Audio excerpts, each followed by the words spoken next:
We evaluated the effects of hospital value-based purchasing, which is a major initiative that Medicare started through the ACA to try to improve quality and reduce spending for hospitals in the United States. The program covers lots of different aspects of quality and has had fairly modest incentives attached to how well hospitals do on these performance measures, and that affects how they're paid. We found that hospitals didn't really improve, who were exposed to these incentives really didn't improve much more than hospitals that weren't exposed to these incentives. We conclude that in its first 4 years of implementation, the program has had limited tangible benefits for patients, and that Medicare should really consider using alternative designs of value-based payment programs to try to improve care.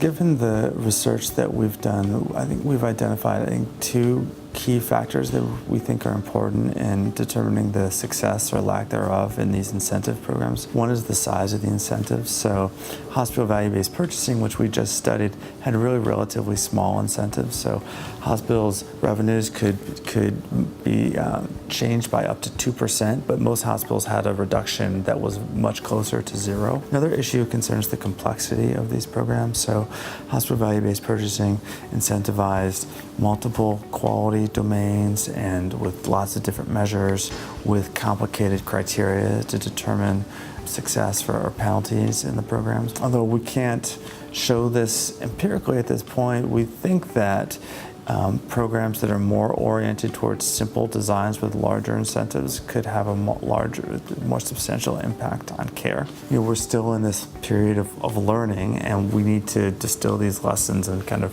keep modifying these interventions and keep trying. I mean, the alternative is to kind of go back to fee-for-service medicine. It just isn't going to happen. These are the kind of tools that we're using to try to improve value, and I think we're making some progress, even if this one program hasn't shown lots of success.